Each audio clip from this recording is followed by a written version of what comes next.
Assalamualaikum warahmatullahi wabarakatuh. Selamat pagi, salam sehat, salam sejahtera untuk kita semua. Semoga kita hari ini dan hari-hari berikutnya selalu dalam keadaan sehat, dikaruniai kesehatan oleh Tuhan Yang Maha Esa, Allah Subhanahu wa taala. Semoga kita semua selalu dalam keadaan bugar, keadaan sehat jiwa raga.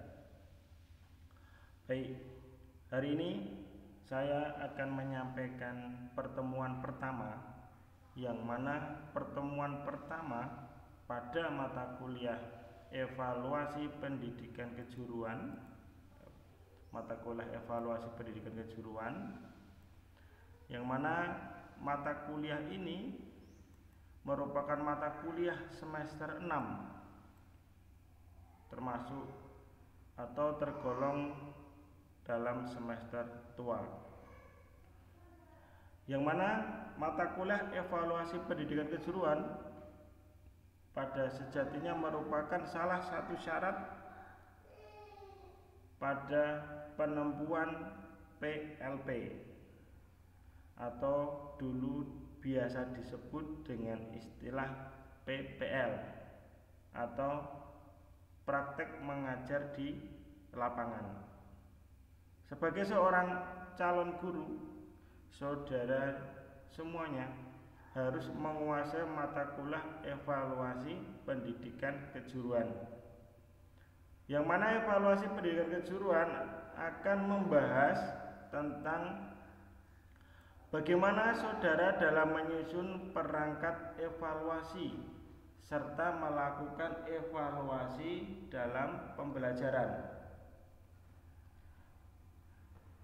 Pada pertemuan pertama ini kita hanya sekedar melakukan pengenalan apa itu evaluasi pendidikan kejuruan, materi apa yang akan kita pelajari selama satu semester dalam mata kuliah evaluasi pendidikan kejuruan. Baik, saudara bisa mendownload RPS ini, rencana pembelajaran semester ini, pada laman e-learning yang sudah saudara ikuti. Tinggal diklik saja, nanti otomatis akan download. Saudara bisa melihat, membaca dan mempelajarinya mulai dari halaman awal sampai dengan halaman 5. Jika saudara mencermati dengan baik, maka saudara akan melihat, akan memahami apa yang harus kita lakukan atau kegiatan-kegiatan apa yang akan kita lakukan selama satu semester ke depan. Baik, kita mulai. Pada halaman awal RPS ini adalah identitas mata kuliah, kode dan sebagainya. Nah, pada halaman awal juga saudara akan melihat CPL Prodi atau capaian pembelajaran yang dibebankan pada mata kuliah ini. Ada 1, 2, 3, 4, 5, 6, 7, 8. Ada 8 CPL Prodi yang dibebankan pada mata kuliah ini. S itu sikap, KU itu keterampilan umum, P itu pengetahuan, dan KK itu adalah keterampilan khusus. Baik, kita akan menuju pada bahan kajian. Dalam satu semester ke depan, saudara akan mendapatkan 9 bahan kajian. Akan mendapatkan 9 bahan kajian. Bahan kajian yang pertama yaitu pengertian pengukuran, penilaian dan evaluasi serta prinsip dan alat evaluasi. Ini akan saya sampaikan pada pertemuan pertama ini. Namun mengingat bahwa saudara belum memahami atau saya perlu menyampaikan RPS, maka pada pertemuan pertama ini saya akan membahas tentang RPS terlebih dahulu. Adapun pengertian, evaluasi dan sebagainya secara singkat akan saya sampaikan juga, namun lebih banyak ketika kita akan membahas secara khusus pada materi tersebut. Nah, bahan kajian yang kedua itu adalah subjek dan sasaran evaluasi. Subjek dan sasaran evaluasi. Kemudian bahan kajian yang ketiga ini adalah taksonomi. Lebih tepatnya nanti taksonomi Bloom. Kemudian bahan kajian yang keempat itu adalah tujuan instruksional. Bahan kajian yang kelima itu adalah tes dan penyusunan tes. Bahan kajian yang keenam adalah validitas dan reliabilitas instrumen tes. Bahan kajian yang ketujuh adalah analisa hasil tes. Bahan kajian yang kedelapan adalah penggunaan aplikasi pengujian hasil tes. Ada beberapa aplikasi yang nanti akan kita sampaikan dan saudara wajib menguasainya. Dan yang terakhir atau bahan kajian yang kesembilan adalah pelaporan hasil tes. 9 bahan kajian akan kita bahas dalam 1 semester ke depan. Adapun untuk buku referensi yang utama ini saya ada 2. Saudara boleh membelinya di luar atau boleh meminjam di perpustakaan jika ada, ataupun bisa mencari dalam bentuk e-book. Referensi yang pertama itu adalah buku dengan judul Dasar-dasar Evaluasi Pendidikan karya Prof. Suharsimi Arikunto yang diterbitkan di Jakarta dengan penerbit Bumi Aksara. Kemudian buku yang kedua, Measurement and Assessment in Teaching. Ini penerbitnya Pearson, karangan M. David Miller dan kawan-kawan. Nah, kemudian referensi tambahan yaitu artikel-artikel pada jurnal ilmiah. Jadi nanti saudara tidak usah kaget bahwasanya beberapa materi dari saya atau bahkan tugas yang saudara kerjakan, yang saya berikan untuk saudara kerjakan, itu bisa saja hubungannya dengan artikel-artikel penelitian pada jurnal ilmiah. Baik, kita lanjut.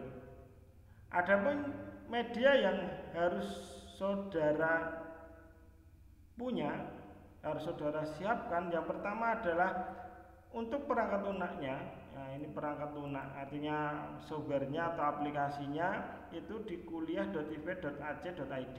Saudara harus mau nggak mau, saudara harus familiar dengan e-learning kuliah.iv.ac.id. Kemudian saudara harus ada email, karena syarat untuk mempunyai akun di kuliah.iv.id, email saudara harus aktif. Kemudian perangkat keras yang saudara siapkan itu adalah PC, personal komputer, layar komputernya, keyboard, mouse, ataupun LCD projector. Itu ketika pertemuan saya di kelas. Namun karena pandemi ini saya tidak ada kelas bertatap muka langsung, sehingga LCD projector saat ini belum digunakan. Nah, perangkat nomor 1 sampai 4 ini bisa saudara gantikan juga dengan tablet ataupun handphone saudara.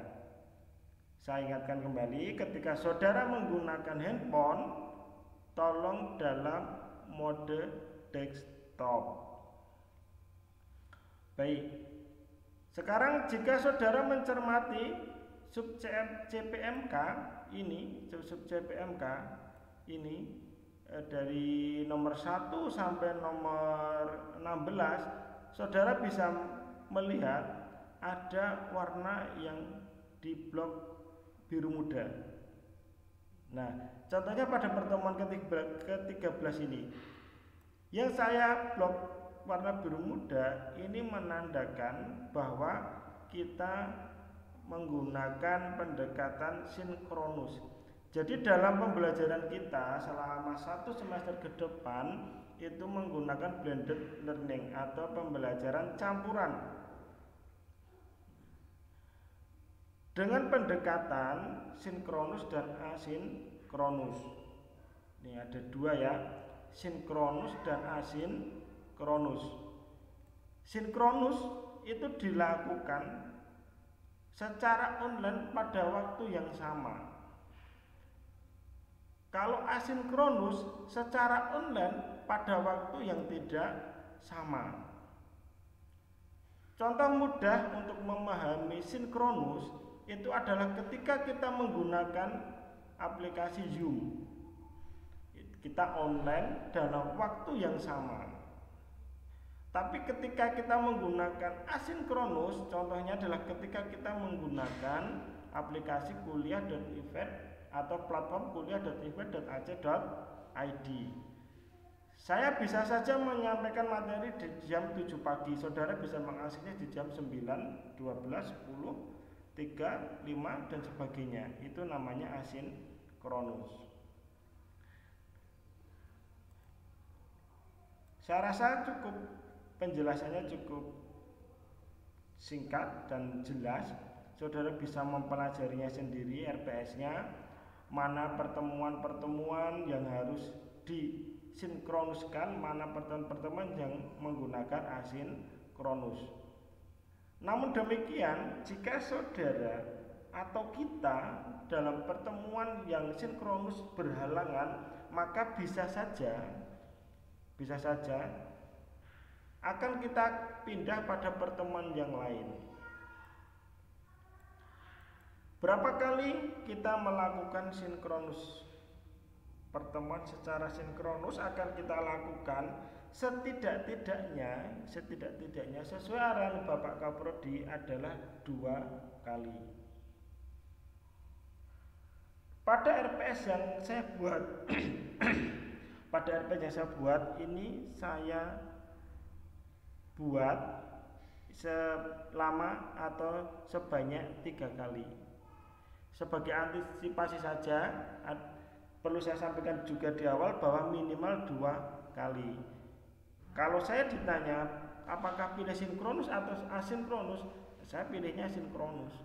Tapi dengan beberapa pertimbangan, maka pimpinan menyepakati bahwa untuk sinkronus itu minimal hanya 2 kali saja. Jadi ini sangat menguntungkan sekali bagi saudara semuanya. Baik, saya rasa cukup sekian penjelasan saya di pertemuan pertama ini. Semoga saudara bisa memahami.